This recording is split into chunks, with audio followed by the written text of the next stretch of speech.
अस्सलाम वालेकुम and good morning to all of you. तो एक बार फिर आप लोगों का स्वागत है आपके अपने channel chalk and star academy पे। जैसा कि आपको मालूम है कि ये video Jamia Millia Islamia BA Urdu honours और एमए के तमाम तालिब इल्मों के लिए है जो आने वाले इस एग्ज़ाम की प्रिपरेशन कर रहे हैं। तो बने रहिए इस वीडियो में एंड तक बिना स्किप किए हुए। और अगर आपको हमारा ये वीडियो पसंद आए तो लाइक शेयर एंड सब्सक्राइब ज़रूर करिएगा। तो आज का हमारा टॉपिक है उर्दू में खाका निगारी की रवायत और खाका निगारी का आगाज़ व इर्तिका। खाका की तारीफ़। खाका के लग़वी माने इब्तिदाई नक्शा या ढांचे के हैं और खाका खींचना के माना है किसी की लफ्ज़ी तस्वीर बनाना। जो खाका के लग़वी माने हैं वह इब्तिदाई नक्शा या ढांचे के हैं। जैसे किसी भी चीज़ का पहले हम स्ट्रक्चर तैयार करते हैं, उसके बाद उसका आगे का प्रोसेस होता है। और खाका खींचना के माने हैं किसी की लफ्ज़ी तस्वीर बनाना। जैसे किसी इंसान या किसी चीज़ के बारे में जब हम सिर्फ सुने रहते हैं तो हमारे दिमाग में एक खाका तैयार होता है कि वो बंदा इस तरह का होगा या फिर वो चीज़ इस तरह की होगी।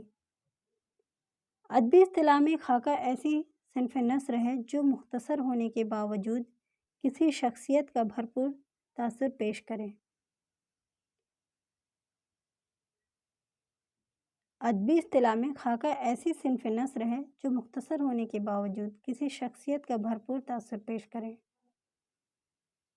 उसे किसी शख्स की कलमी तस्वीर भी कह सकते हैं। उर्दू खाका की रवायत। जिस तरह नावल और अफ़साने में फ़र्क होता है कि नावल में तफ़सील बयान की जाती है मगर अफ़साना बड़ा मुख्तसर होता है।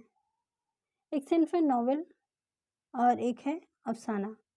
तो नावल जो होती है उसको हम तफ़सील से बयान करते हैं, मगर वहीं पे अफ़साना है उसको हम मुख्तसर से अल्फाज में बयान कर देते हैं। इसी तरह सवाने उम्री और खाके में ये फ़र्क है कि सवाने उम्री में किसी शख्स की वलादत से वफ़ात तक के हालात पेश किए जाते हैं। जो सवाने उम्री होती है, सवाने उम्री एक गैर अफ़सानवी सिन्फ़ है, गैर अफ़सानवी नसरी सिन्फ़ है। तो सवाने उम्री में किसी शख्स की वलादत यानी पैदाइश से लेके उसकी वफ़ात तक के हालात को पेश किया जाता है, मगर खाके में उसी बात को बड़े इख्तिसार के साथ-साथ मोटे-मोटे खद्दो-खाल यानी जो मेन पॉइंट होता है उसी को बयान किया जाता है। सवाने उम्री चूँकि तवील होती है इसलिए उसे पढ़ने के लिए वक़्त दरकार है। जो सवाने उम्री होती है वो इतनी तवील होती है कि उसको पढ़ने के लिए लोगों के पास अब वक़्त बहुत कम रह गए हैं। मगर खाका एक ही नशिस्त में पढ़ने की चीज़ है। सवाने उम्री के मुकाबले अगर देखा जाए तो खाका एक ही नशिस्त में हम पढ़ सकते हैं, लेकिन सवाने उम्री को एक नशिस्त में पढ़ना नामुमकिन है। और आज का कारी वक़्त की हर मुमकिन बचत करता है और आज के जो पढ़ने वाले लोग हैं वो इतने मसरूफ़ हो गए हैं अपने कामों में कि उनके पास वक़्त की कमी आ गई है और वो हर मुमकिन कोशिश करके अपने वक़्त को बचाने की कोशिश करते हैं और तफ़सील में जाने के बजाय इख्तिसार को ज़्यादा पसंद करते हैं। आज के जो क़ारीन हैं वो सोचते हैं कि हम तफ़सील में ना जाके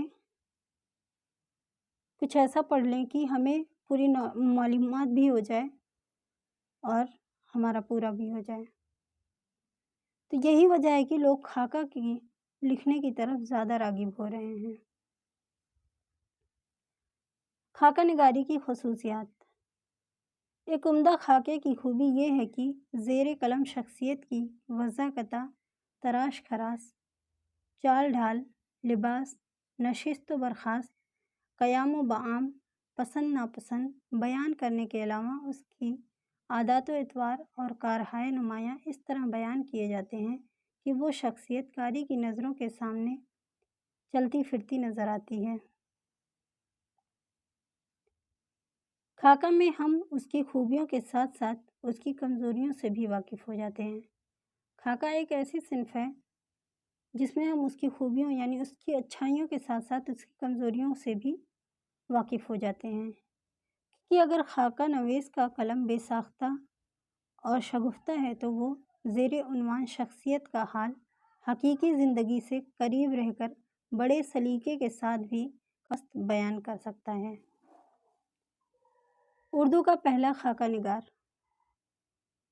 ہر چند مولانا محمد حسین آزاد کی کتاب آب حیات میں خاکہ نگاری کے ابتدائی نقوش ملتے ہیں۔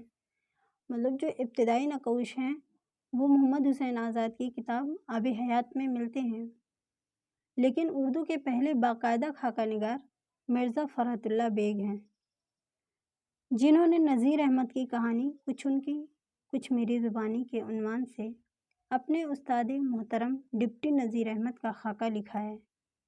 جو مرزا فرحت اللہ بیگ تھے ان کے استاد تھے ڈپٹی نذیر احمد، اور انہوں نے اپنے استاد کی یاد میں ایک خاکہ لکھا ہے جس کا نام ہے نذیر احمد کی کہانی کچھ ان کی کچھ میری زبانی۔ مرزا فرحت اللہ بیگ کا ایک اور خاکہ ہے ایک وصیت کی تعمیل، دوسرا ہے دہلی کا ایک یادگار مشاعرہ۔ ان کے قابل فراموش خاکے ہیں۔ اردو کے مشہور خاکہ نگار فرحت اللہ بیگ کے بعد خاکہ نگاری میں رشید احمد صدیقی کی دو کتابوں، ایک ہے گنج ہائے گرا مایا اور دوسری ہم نفسانے رفتہ۔ فرحت اللہ بیگ کے بعد خاکہ نگاری میں رشید احمد صدیقی ہیں، جن کی دو کتابیں، ایک ہے گنج ہائے گرا مایا اور دوسری ہے ہم نفسانے رفتہ۔ مولانا چراغ حسن حسرت کی مردم دیدے مولانا حسرت حسن کی مردم دیدے ہے اور مولانا عبد المجید سالک کی یاران کہن ہے، اور عبدالسلام خورشید کی وہ صورت الہی ہے۔